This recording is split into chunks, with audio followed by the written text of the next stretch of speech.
because it shines. It's supposed to be anonymous. No, it's not anonymous. It just shines in the camera. Did these guys take it off? Can I just introduce you really quickly? Go ahead. We've been programming a lot of the panels around here. I'm glad you're here with us today. For me, this is our signature panel where so many things come together, both on the technology, the finance, the issue of focusing on global problems, and the importance and centrality of Israel to that task. I turn it over to my colleague, with who's been a great honor to be working with, both academically, Professor Eugene Kandel, and over the last 4 years, his remarkable work as the chairman of the National Economic Council in the Prime Minister's office. Eugene, take it away. Thank you. Good morning. Thank you for coming. It's a pleasure to be here. I see so many familiar faces and so many new faces, so I'm very happy. I hope that all the new faces will become familiar in the future. So that's we're here to talk about Israeli innovation and sort of try to come out of this session with an idea that Israel is a very, very good partner to work with, to develop ideas with, to test these ideas and then scale them up elsewhere. This is the goal, my goal for this meeting. My name is Eugene Kandel. I'm the head of the National Economic Council at the Prime Minister's office. And what I wanted to do, can I have slide 14? And I want to talk about the policy that we are thinking about. It's creating, no, that's not 14. I think it says Israel is a global beta site. Look at the right panel. I think it's from the different panel. I can switch it. Maybe you can. I can switch if you want. We can talk about something else. We can give you a whiteboard. Okay. So anyway, then let's switch to 15 already. So there, if you look at the, no, that's not it. I like that one. That's a good one. You can keep that there. Okay. If we look back, there are three conditions for success of any Israeli industry or endeavor that we look back, and these three conditions: the long-term local need. And there were many of those when we returned in big numbers to the land of Israel. Right, that's me. Okay, so can we move to the next slide, please? When we returned to the land of Israel, we found a desert with swamps, with no energy, not very hospitable environment in all respects. And there were lots of long-term needs that we needed to address. In addressing those needs, in some areas, we've attained reputation, worldwide reputation, and track record. In a relatively short time, the country was transformed from a desert and a little bit backwater into one of the leading providers of technologies in many areas in the world. And we have recognized expertise in these areas. And the third is the growing global demand, because the world very rapidly approaching the same problems or facing the same problems that we faced many years ago, several decades ago. And so the combination of the three things, you can look at defense industry, for which Israel is known. This is the need, the recognized reputation, and unfortunately, I don't know whether the growing demand, but the demand is there. That is unfortunate, but the ICT, for example, information communication technologies, there was definitely a need, and the need is maintained. There is a recognized excellence, and there is a growing need in the civilian applications, and we've seen that to turn Israel into a powerhouse in that area. But there are other areas. Cybersecurity fits all these three criteria, and we have been one of the leading countries in the world in terms of developing solutions. Many of your networks, many of your telephone companies are protected by technologies that are developed in Israel with partnership with large multinationals in other countries. Water technologies. Israel is the most efficient user of water on earth as a country. agro-technologies. So all of these essentially say that we have maintained, we have sustained the country and developed the country, and we did it with very, very limited resources, which is, it's all about sustainability. And what we would like to do is to see how we can take this expertise, how can we take this talent and the track record, which is something that we have a unique combination of the three, and to turn it to partner with the world in addressing the same problems that the world faces. Please, the next slide. And so we would like to have you think about Israel as the global lab and a global beta site for the world in the areas where we have the expertise. And in order, the process is essentially identifying the need, which in Israel we know what the need is, but in order to become a global lab, we need to identify the needs of other countries, of other regions. And so the feed into this partnership needs to be first identifying the needs, then innovative solutions, partnering with other countries, with other companies, and developing them. Local testing, Israel is a perfect ground for testing. Different climatic conditions, very open for innovation, very infrastructure, very good infrastructure for testing various technologies in sustainability area. And of course, the scale up is elsewhere because we're too small to scale it up.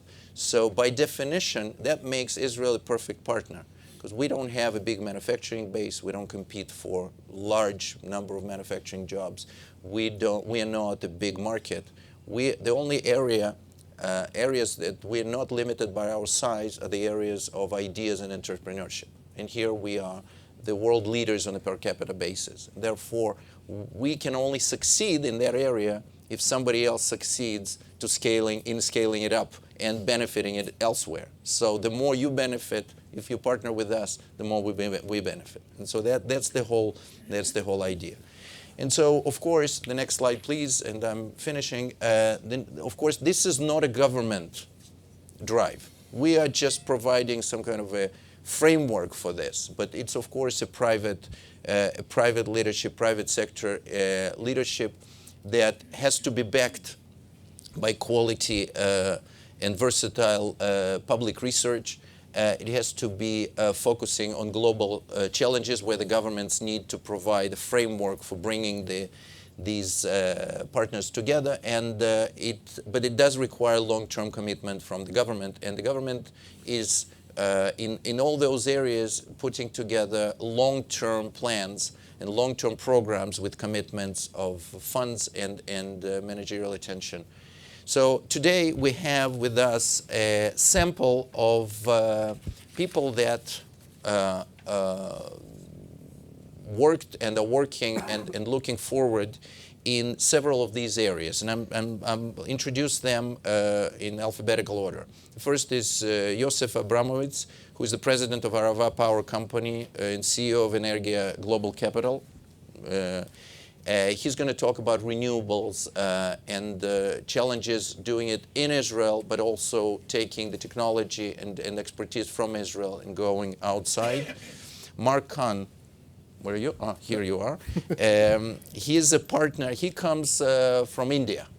And he is a partner in Omnivore Partners, which is agricultural VC firm. And we asked Mark to talk about Israeli agro-technologies and the partnering with Israel from outside perspective, actually not so. Andrew Neff is director of Israel Finance Institute. He's going to talk about the challenges of preparing financial human capital infrastructure in Israel, which is still something to be achieved. Amir Peleg, on his left, is the founder and CEO of TaKaDu Technologies, which is a merger between, it's an example of how Israelis are pretty good in integrating knowledge and expertise from different industries. He's going to tell you all about it, how he took expertise from ICT industry and brought it into water management. He's also chairman of SWAN-Smart Water Networks Forum, which is, I believe it's a worldwide forum of organizations of water framework. And finally, Eyal Rosner, who is the chairman, director of administration of Alternative Fuel Initiative in the Prime Minister's office, which he heads an initiative which has a very, very close connection to Milken Institute, because 3 years ago at this conference we held a lab on how to reduce our world dependence on oil and transportation, which was Prime Minister of Israel initiative that he put us in charge of how we can create an environment in Israel that would show the world how it can be done. And we asked Milken Institute for support and for help to think through this. And it resulted in a government 10-year plan that Eyal leads. So without further delay, let me turn to the speakers. We're doing a video? Man? There's a half-hour special Saturday, May 11th on CNN, 2:30 Eastern, about our journey in terms of solar in Israel and what we can do for the world. Does it work? You're not going to take it half an hour here. No. Surprise. 96 seconds. Okay. Well, I'll start and you let me know when it's ready. I have two other partners, Ed Hoffman from Kibbutz Keturah and David Rosenblatt from New Jersey, and we had the burden, privilege, and responsibility of founding the solar industry in the state of Israel, a difficult task. It's an honor to be here, Glenn, thank you. It's my first time at Milken, and to be on a panel chaired by Professor Kandel, who makes all of us help Israel be good partners for the world and changing the world. The company is called Arava Power Company. We did 4 friends and family rounds in the States, which now I understand to be impact investing, so I'm paying attention.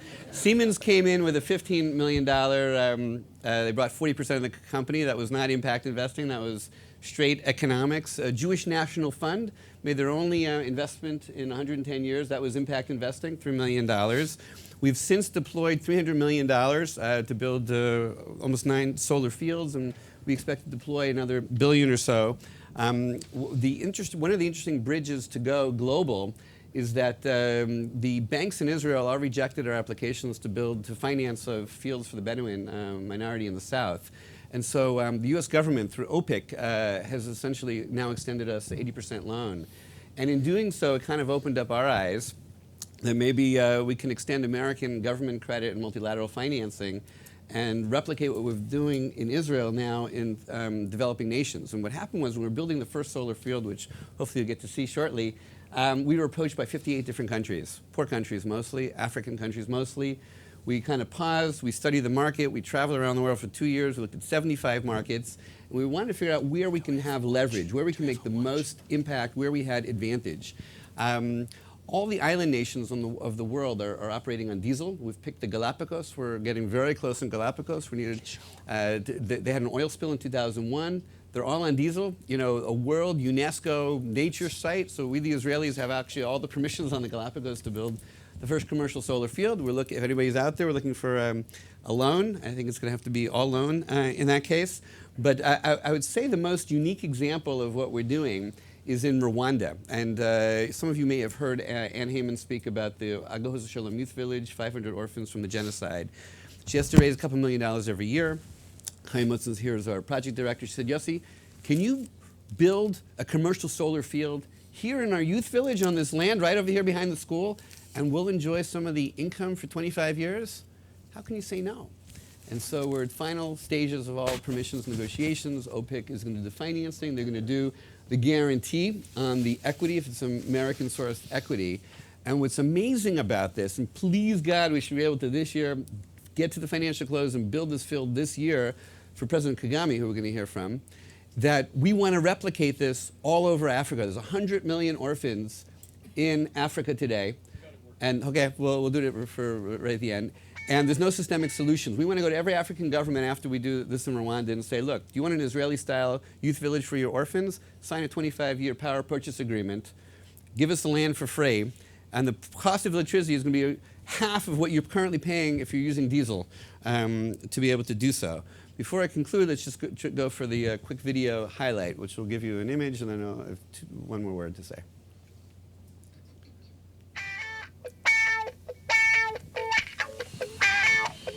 It is the manifestation of our dream.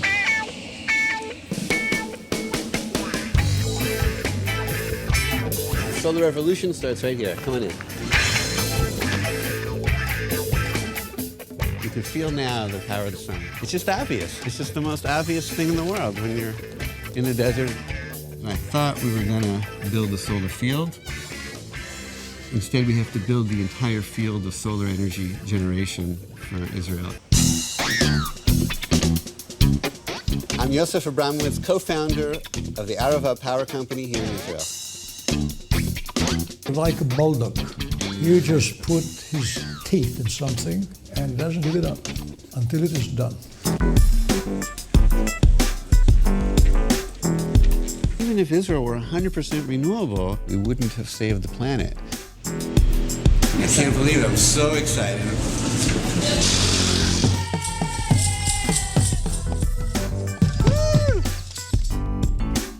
We thought the best place to start in Africa would be in Rwanda, 18 years after the genocide. For Rwanda, I'm gonna let it shine. So it has to scale. It has to scale today because we're running out of time. I'm gonna let it shine, let it shine, let it shine, let it shine.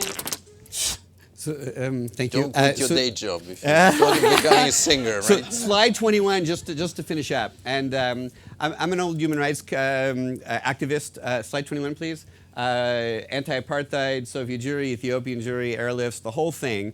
And you'll see on slide 21, there's 1.6 billion people on the planet without electricity today. And from my perspective, that's basically equivalent to a crime against humanity. Because how can you have jobs, healthcare, education? How can you get yourself out of 21, out of poverty without power? And then what happens is when finally somebody helps them with power, they help themselves. They're on diesel, double the price of solar. Right? Bad for the environment, and then you have the poorest people on the planet, part of the problem and not part of the solution to global warming. And so if we believe that energy is required, it should be green energy is a fundamental human right. There's 600 million people alone in Africa without power. And we have a little bit of a track record, a little bit of chutzpah, and because I think as a country we're mission-driven, and we're a little market, so our profits are kind of limited by the limited market. What we can do globally through impact investing and through multilateral support and through a little bit of our tenacity, I think can help all of you change the world. Thank you. And I want to add that, there's this song, if you can make it there, you can make it anywhere. if he can go through Israeli bureaucracy on zoning and putting the land, he can definitely make it anywhere. But this is an interesting, I want to connect this to Eyal, because African countries are importing oil. In a landlocked African countries, the price of oil that they burn to generate electricity is twice the world prices. Okay, and yet they have the sun, the soil, the water, and they can generate their own substitute. They can generate their own fuel, whether it's solar direct, whether this is ethanol, it doesn't matter. It comes from the sun, and you just need to harvest it. And so I'll connect you to Eyal Rosner, who is trying to do this in another area. Okay. Good morning. Thank you. May I have slide 9, please? So about 2 years ago, Eugene approached me and said, look, we want to change the world. Would you like to come over and help us? So here I am. We have a very simple mission. We try to get the world off oil. So the mission is simple, but the way to structure it is a bit more complex. And the way the government is approached it is, I think, again, it's a bit unique. We have a program that runs on 9 different ministries with a synchronizing office in the Prime Minister's office. And the idea is to try to leverage each office capabilities. And obviously, the goal is, the mission is large. And we've tried to put our strategy on 3 major legs. One of them is the local market. Again, using the fact that we are a small market, we are trying to replace oil in the transportation sector. And the government recently approved our goal to reach 60% by year 2025. And we have a kind of a business plan how to do it, and we think it's doable. And again, we like to use it as a test case for the world, to show the world that it's doable, and hopefully we'll be able to convince other governments to do the same. Parallel to that, we're also working hard on the next generation solutions, because obviously the current solutions are not 100% perfect, both from the technological point of view and also from the environmental issues and others.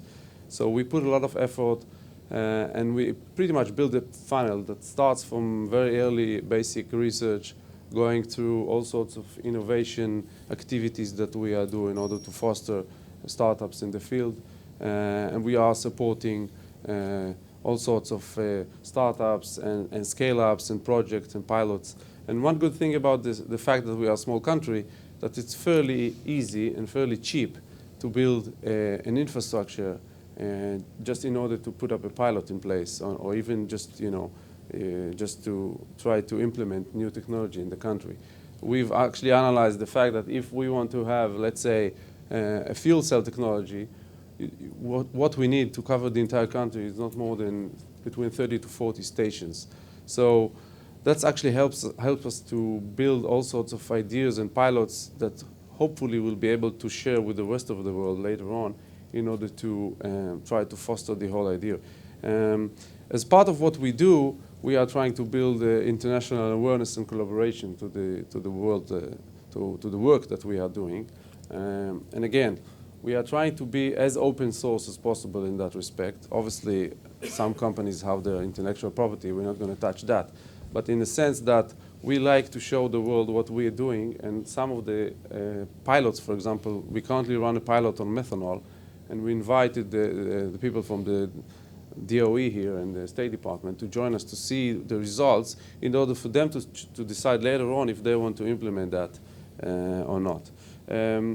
So we have all sorts of activities. It's very broad, but one thing that we've decided is that we will not pick a winner. We will let the market decide on that, and what we really need to do is kind of help building the ecosystem to support it. Thank you, and we invite all of you to come and participate. And the idea that you can, as a government, you can sort of outline the plan and provide very clear focus and commitment for a long time. This is a 10-year plan. Brings a lot of people suddenly out of places where we didn't think that they would be interested. And we generate a lot of interest from other countries, from within the scientific communities, because the biggest thing that attracts people to a certain area is the long-term commitment, that they know that the funding will be there, that they're not going to waste their years or their time on something that's gonna end. Mark, I'll turn to you. How does Israel look from outside? Well, I think you spend more time in Israel than elsewhere. More and more thanks to you. Maybe it's inside. So Eugene identified me as an Indian, which was an interesting description, if not entirely accurate. It's much simpler than that. I'm a Jew from Texas, married to a Bengali, and permanently settled in India. I live in Mumbai. I've been an agribusiness executive my entire career. And a few years back, I founded an agricultural technology venture fund called Omnivore Partners, which is a $60 million venture fund. We back ag tech startups, currently focused on India and expanding globally. So one thing I do understand is agriculture in the developing world and the relevance of Israeli technology for the challenges faced by smallholder agriculture. So generally, smallholder agriculture, whether you're talking about Israel, whether you're talking about India or Bangladesh or Kenya or Nigeria, 5 big problems, right? One is you have a yield crisis. The yields in these countries are not at global levels. 2, in general, though it varies by region, you have water problems, severe water problems in the case of India. You have soil stagnation, which is rampant in Africa and across South Asia. you also have a situation where labor costs are spiking because you have the same kind of migration that occurred in the US where people are urbanizing and wanting to leave farms, you have going on throughout the developing world. And finally, supply chains don't really exist. And you look at a world like this and these challenges, and the link to Israel becomes very clear. Israel has world-beating technologies in each of these spaces, and in fact, huge giants from a private sector perspective in these spaces. Let's just take, water. We have Nettafim, the world's largest drip irrigation company. Take dairy technology, you have Afikim, right? You take genetics, and you have players like Eugene. You take protected cultivation and greenhouses, which allow you to grow without relying as much on your natural environment, and you have players like Ginegar. So Israel is very, very strong from a private sector perspective in all of these key technologies. They're also very strong from a public sector perspective. And one of the things that they've been doing over the past few years, I mean, you've got Hebrew University at Rehovot is one of the best agricultural schools in the world. And meanwhile, they have been reorienting the agricultural establishment in Israel, which historically was very inward focused, towards an orientation around export technologies, right, enabling technologies that can scale globally. And they've been rebooting this through Volcarny and through the regional centers that exist in Israel. Now, making a big jump, I'm going to say something that a lot of people don't like hearing, especially my friends in the Israeli government, which is that if Israel is looking at making this very big pivot from agriculture in Israel to agriculture technology as a giant export platform to build huge industries over the course of the next 100 years, they have to deal with one simple fact, and that is Israeli agriculture was very specifically oriented around Israeli problems. And Israeli problems match to part of the global food security problem, but not the whole thing. Israel essentially solved three problems for itself. Number one, it solved the problem of perishables. That's why they're so good at dairy. That's why they're so good at horticulture, because you couldn't import that stuff on ships, and you had a population that desperately needed to be fed. The second thing is they're fabulous at whatever they used to export. So citrus and dates and whatever used to give them their precious export dollars before they had industry. Peppers, sure. Whatever gave them precious export dollars before they had industry, they're very good at. And they're very good at these enabling technologies that are usually integrated science. So whether it's irrigation, post-harvest, genetics, that link to other engineering disciplines, biotechnology disciplines, what are they lousy at? Or what don't they know about? Corn, soy, wheat, cotton, sugarcane. And by the way, as I always like to tease them, they have 50 people working on rimonim, Hebrew for pomegranate, for every one guy working on rice.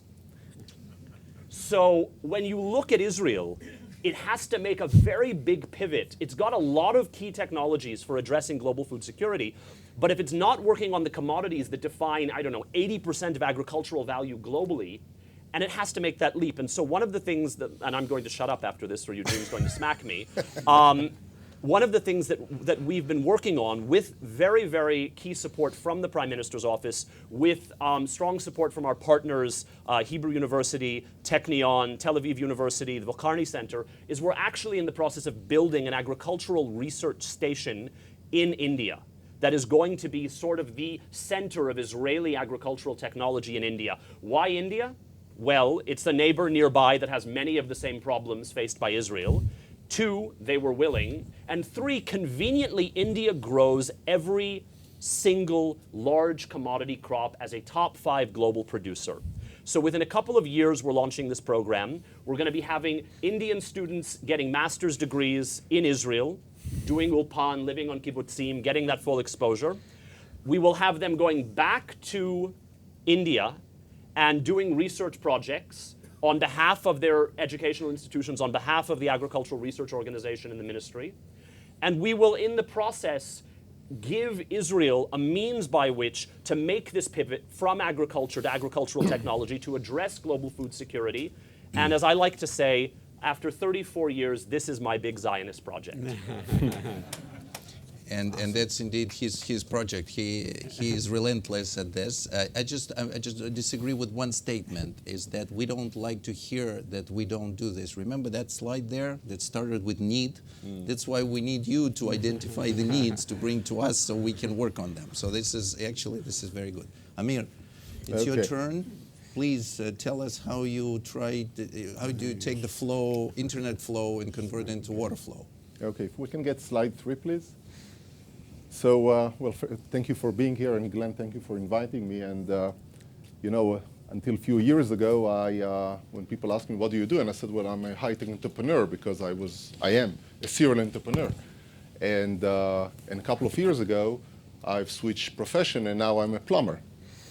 So when Glenn called me, I said, well, is this the American Plumber Association getting together? And I said, but really the challenge that we took, myself as the founder of the company and the few people who joined me in this journey, is really how do we take those paradigms and knowledge and technologies that we all know in internet and big data and cloud and telecom, which was my previous career. I had a company in the telecom space. I had a company which was sold to Microsoft on the internet side. And I was intrigued by the water sector a couple of years ago because, coming from Israel, we simply don't have enough of that. And we're investing billions in desalination. And a few years ago, the summer of 2008, we were not allowed to water our gardens in Tel Aviv because water scarcity that summer. But then I heard that we are actually losing worldwide about 25-30% of our water through leaks and bursts. And that's, think about losing 25% of your emails or bits and bytes in a telecom network.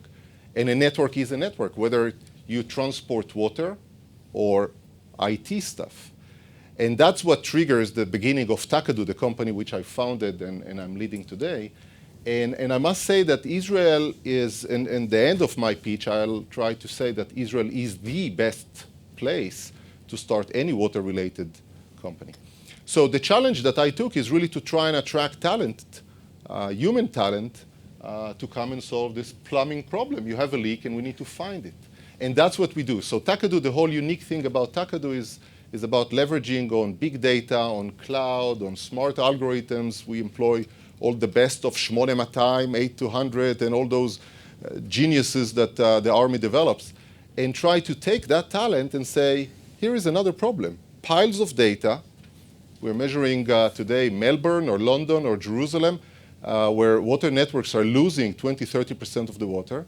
And you do know a little bit about where the pipes are and how much the flow and what's the pressure and the water quality, etc. But can we transform that raw data into knowledge about leaks, and later on even into insights about how to manage the network in an efficient way because it costs energy?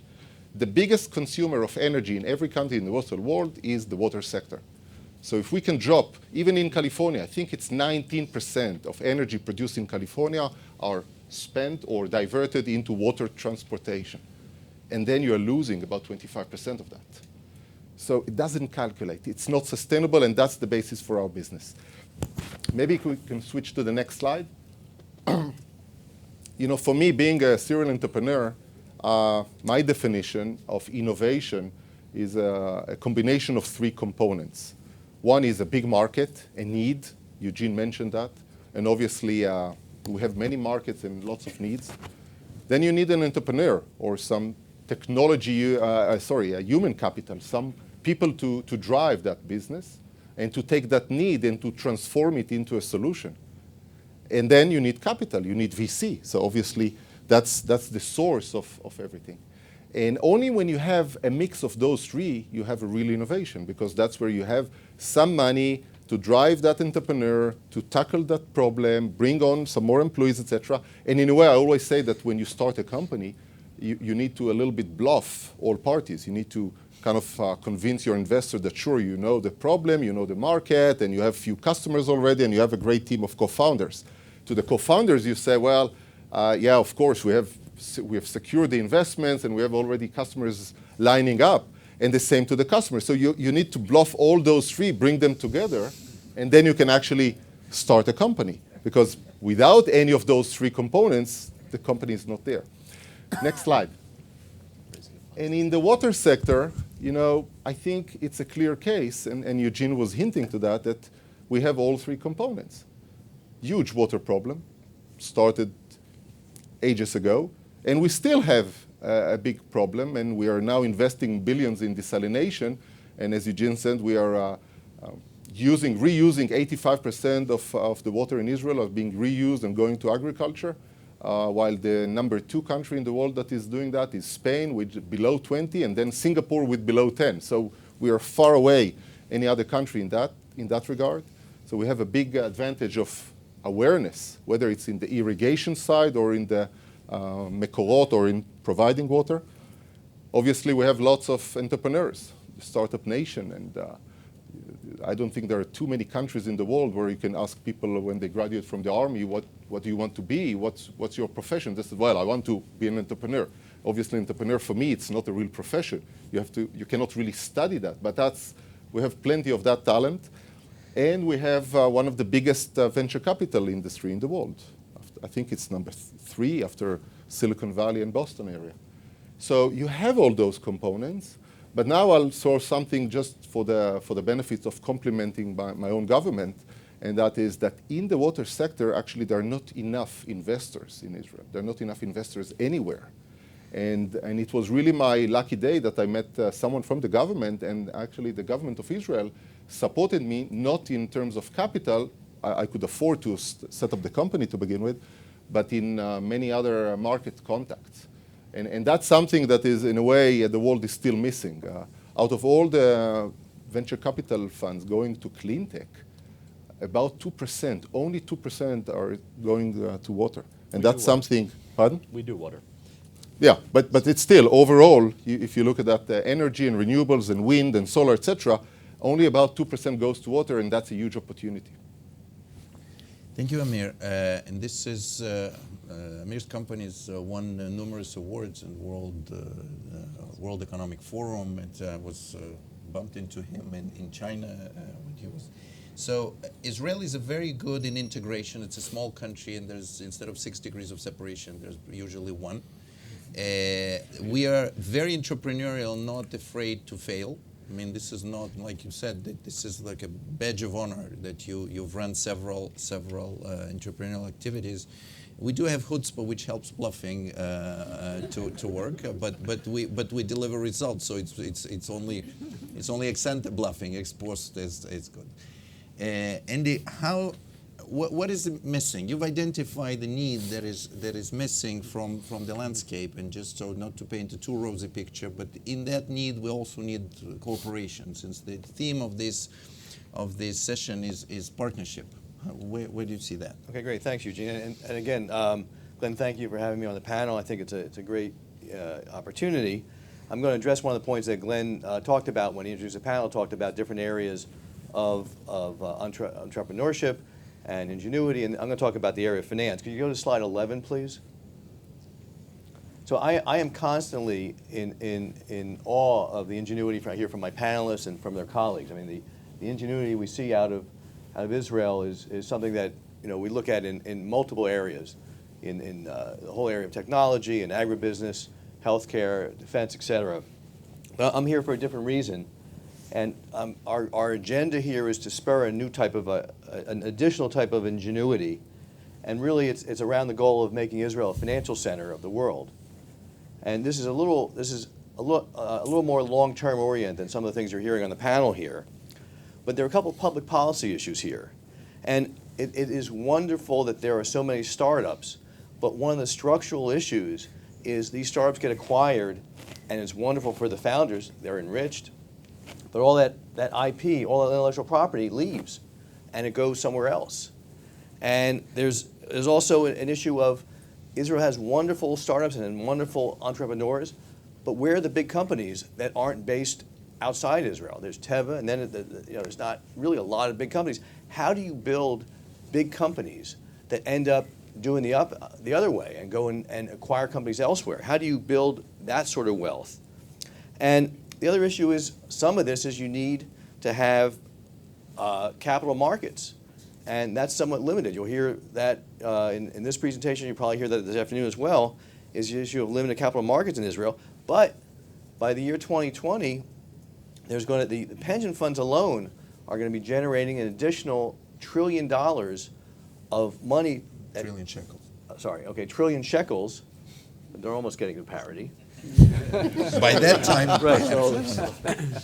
So, by 2020, there's an additional trillion shekels that are going to be generated, and the question is, how's that going to be utilized?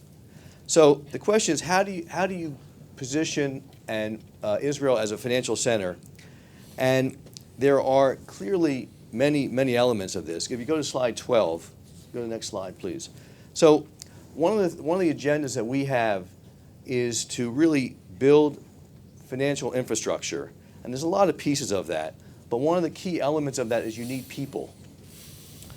The challenge today is that there's some wonderful professors in Israel, but they go to the U.S., they go elsewhere, and they stay there.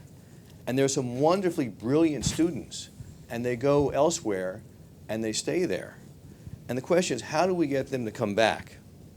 And how do we get them to come back and establish in Israel this financial infrastructure that's so necessary? And part of the agenda that we're working on, and this is at the very early stage, is to really develop a world-class graduate school of finance that will be a leader in the same way you hear some of my colleagues talk about the way they're leading in water and energy and other areas. Israel has all the elements where it could be a leader in finance. And again, this is a longer-term issue. But I think what's interesting, just by way of background, I wasn't one of the reasons I've gotten involved in this is about 5-7 years ago, we were involved in setting up an MBA program at Malcolm Lev at Jerusalem College of Technology aimed at the religious market. Our agenda was to create an MBA program to help advance the religious population, not just in getting jobs, but into running companies. That was a social issue. This is a different issue here. We're trying to really address an issue of infrastructure. But part of what we're trying to do here is to create this world-class program. And what do we need for that? We need really 3 things. We need to have the best faculty. But also a second thing, and one of the things we've been hearing about the panel, is we really need to have business and government on the same page so that we can establish this world-class program that will help attract these students, that will help us establish Israel as, with the human capital, that will help to attract and create Israel as this world-class financial center. And really the last thing I really want to highlight is this is a long-term agenda. And at one level you can say, well, what's the need for that? Because there are other places to go. But part of the issue is that, well, you're going to have, how do you address this? What if those markets for some reason aren't available as they try to finance? How do you address that? And how does a country, from a public policy standpoint, establish itself? And again, as I said, there are some number of challenges in accomplishing this. But if you go back 15, 20 years ago, none of the people here would be talking about what they're doing here. So again, part of the agenda that we have here is to establish this as part of the infrastructure. And I think what's very encouraging in terms of what we're doing is that we really we are finding the government is very supportive of our agenda here, and we're finding the business community understands it as well. Thanks very much. Thank you, Andy. And we do need, for this to succeed, we of course need to partner with premier institutions, with businesses, with financial institutions to create an environment in which such an institution can flourish. By the way, I just wanted to acknowledge a teacher of mine, Professor Gary Becker, is here, and this is University of Chicago is my alma mater, and I'm welcome. So I wanted to just, before I open for questions, I wanted to ask like a 1-minute response. What is it, since the theme of this session is partnership with the outside of Israel, how we can bring the strength of Israel to combine with the strength from outside and create a lot of value for the world? What do you see if somebody comes to you and says, well, why should we partner with Israel or with Israeli companies, with Israeli government? What would you say in 1 minute? Yossi, why don't you start? You hinted to how difficult it is in Israel to work, particularly in renewables. And since we've overcome that, we have probably the best risk mitigation toolkit in the world, when it comes to solar power and anything that can get in the way of being able to mitigate those risks. So one is we have the toolkit, we have proven track record. You saw already one of our fields. And because I think I like to think of us as a people with purpose, we will take the kind of, let's call it humanitarian-oriented risks to be first to markets, Haiti, et cetera, where standard businesses won't do it. And so since we know how to mitigate the risks and identify high need, high risk areas, and we have a proven track record, I think Israel and we, as a bit of a manifestation of that, can do something important. This is just another example how you can take the Army experience and put it into practice. I mean, the special ops units usually go through obstacle course. Okay, so we took that from the Army. You train people to really so. We taken that and put it in the zoning Did it world. have to be that hard, though, so Professor? see how fit the companies become when they pass through that. Mark.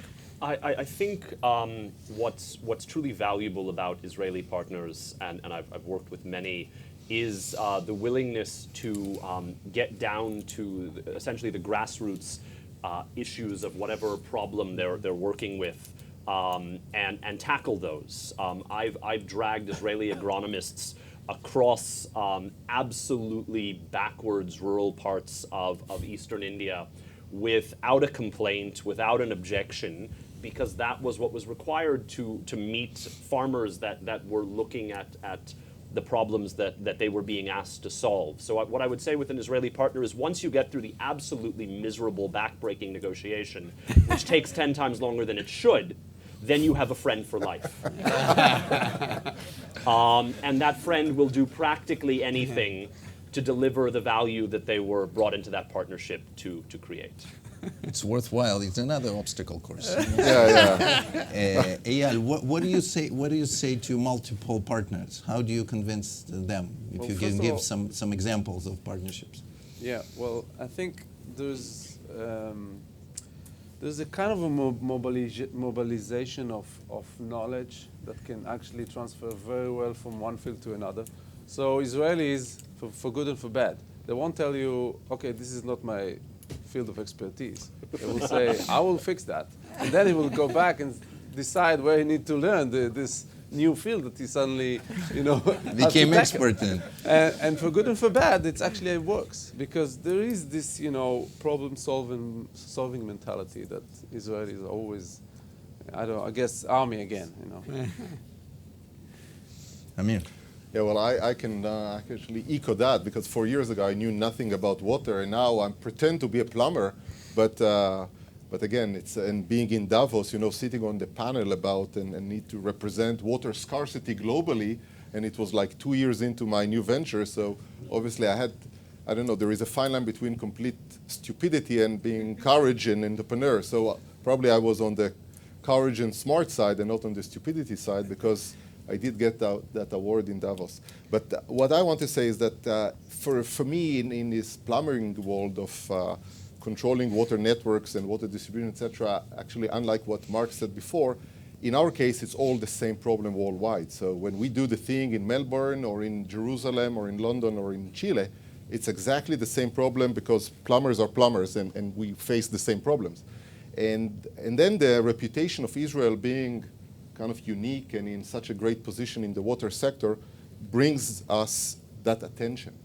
And then combining, I think that's the easy part, combine that IT talent and mathematical talent and the high-tech talent that we already have, that kind of it's a great attraction point to many companies to work with us. And I've been hosting already like a few delegations coming from Massachusetts and from Australia, etc., coming to Israel to learn what we're doing in water and can we partner and can we invest and can we do some joint ventures to conquer other parts of the world together. So in our field, I think it's a clear case. We just need to keep on and enlarge that. Eugene, Yeah. I just want to give a small example for Israeli company. I think it's a good fit. There is a company that basically took technology of jatropha seeds that was developed basically in the volcanic center. Since Israelis have no climates for that, they went to Ghana and they found some kind of marginal land that they can actually use. They plant it over there, harvesting, been doing it for 4 years, and they sell the biofuel to Europe. So that can be used in airplanes, basically. So this is kind of, Israeli companies, two entrepreneurs. They have no problem going across the world, finding the right place to do their business, and then, find the buyer for their product. So this is the way. I think it's a good example. Just if you're already talking about strange examples, Israel exporting caviar to Russia and the United States, in case you never knew. This takes chutzpah. Okay? Exporting, and it's, according to New York Times, is one of the best caviars that is sold in New York restaurants. So anyway, Andy, are you looking forward? What kind of partners do you need for your endeavor, which is very important, and how do you convince them to come to Israel to cooperate? I think there's really three elements to that. One thing is that and one of the positives is there's been a number of reforms that have taken place over the past couple of years, and I think that one of the issues was that in the downturn in 2008, some of those got stalled. So one of the things we need to do is stay on the plan, and we need a willingness to continue along those lines, regardless of what happens externally, and that's sometimes hard to do. The second thing we need is really to develop a sense about where are areas in which we can attract people in terms of getting the right professors, and that's something that we're at the early stages of just identifying the type of people who want to innovate. And the third thing is something that's one of the reasons why we're here, is to work with organizations like Milken and what they're doing to help encourage the growth of finance in multiple areas so that it can become a major source of ingenuity. So those are really the three things that we're focusing on and looking for. Thank you, Andy. So now I'll open the floor for questions. There's a gentleman here with a microphone. We need that to record. So anybody who wants to turn, here's a question over there. My name is Jason Luton. I actually work with. Is it better?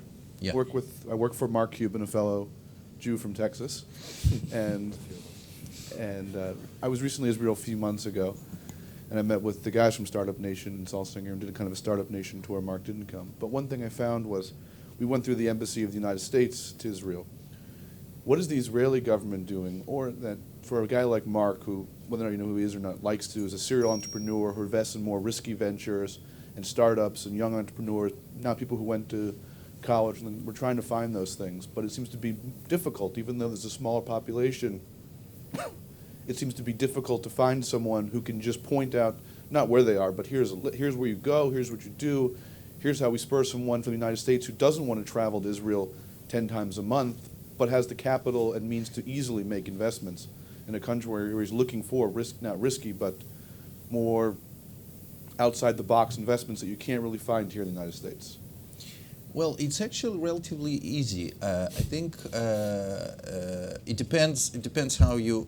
If you are already in Israel, the Ministry of Trade and Industry, today it's called Ministry of Economy, and they have targeted people, designated people for area, for example, new tech, which is water and energy. They have Chief Scientist Bureau, which can help with investment. They have an investment center, which provides support for investments made in Israel on the ground.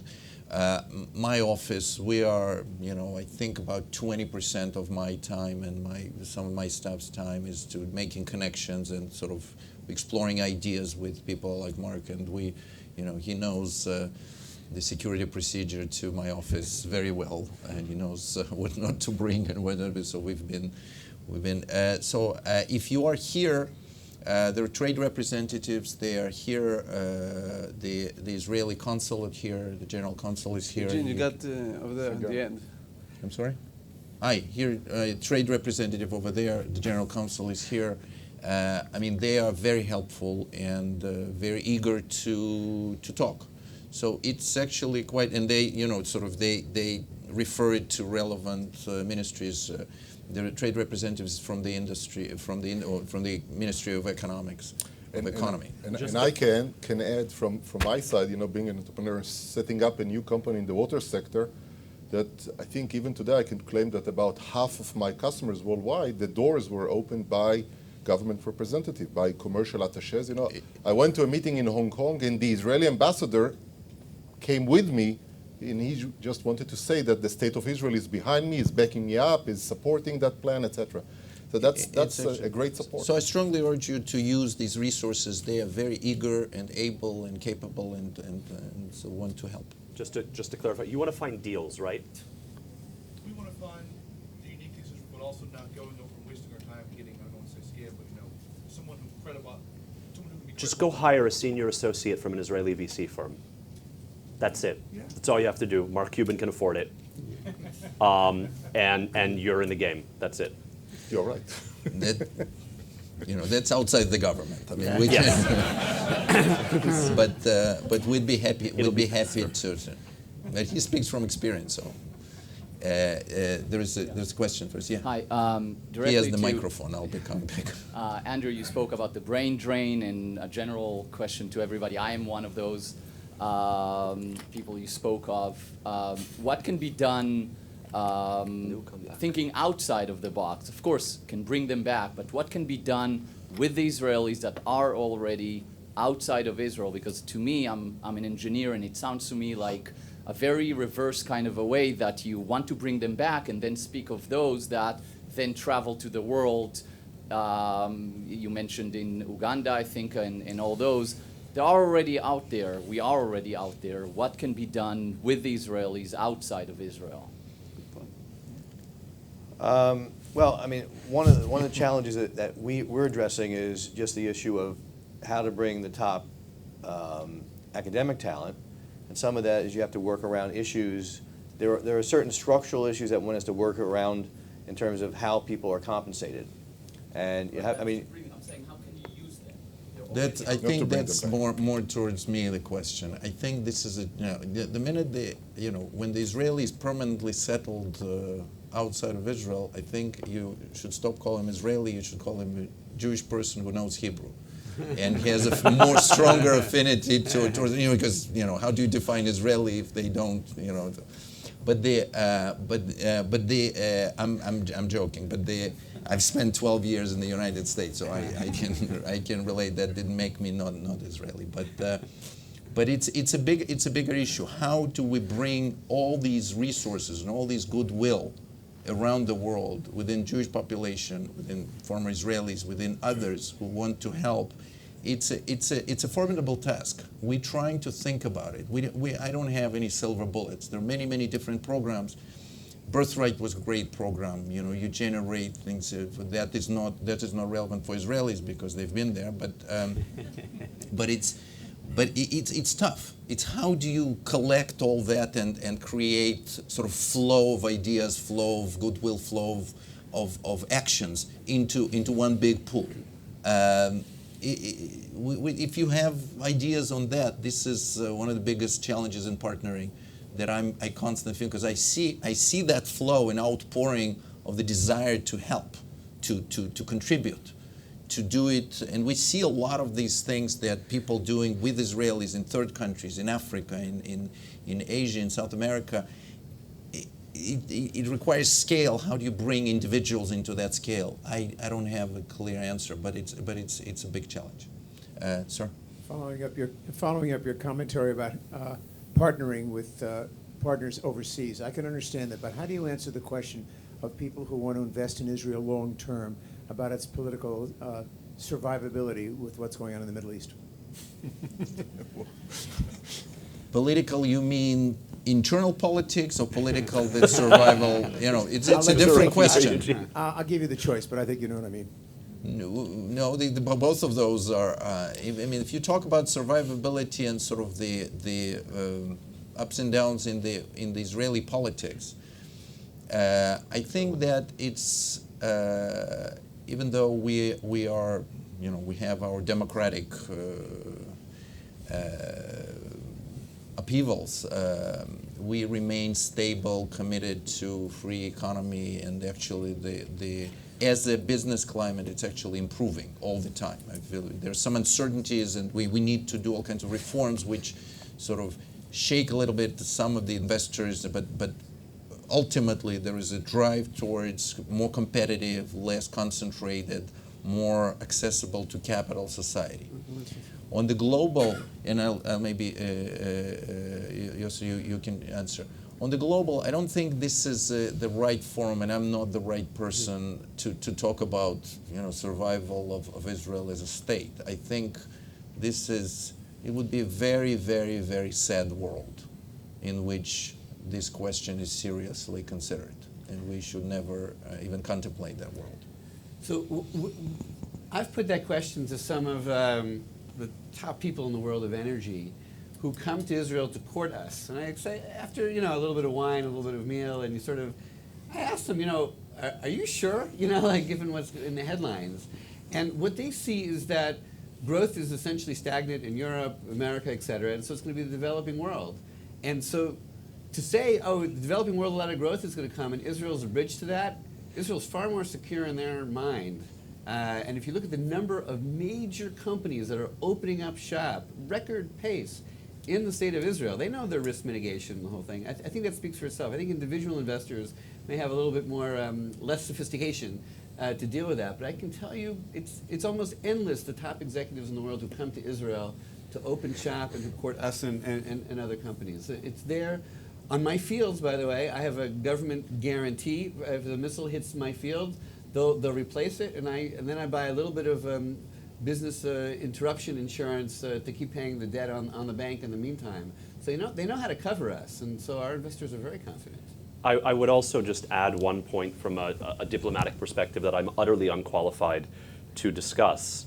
And that is, what we're talking about here are solutions for agriculture, solutions for water, solutions for power. We're talking about building friends of Israel in the billions, right? So Israel has its enemies, but if Israel is the supplier of critical technologies for food security, water security, and energy security to, most of Africa, Asia, large parts of Latin America, I think it will fundamentally shift the strategic diplomatic balance in the long run in Israel's favor. I'm told that the session is over, so I have to comply. But I just wanted to say that Israel has 230 plus R&D centers of all multinational corporations. 100 out of 500 S&P 500 companies have large R&D centers in Israel, and many of them as the only R&D center outside of their home country.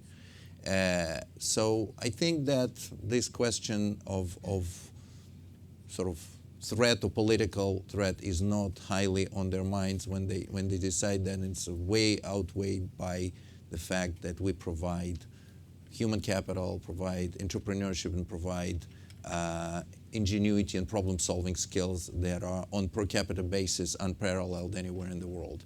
And we would love to see all of you join us in that quest. Thank you.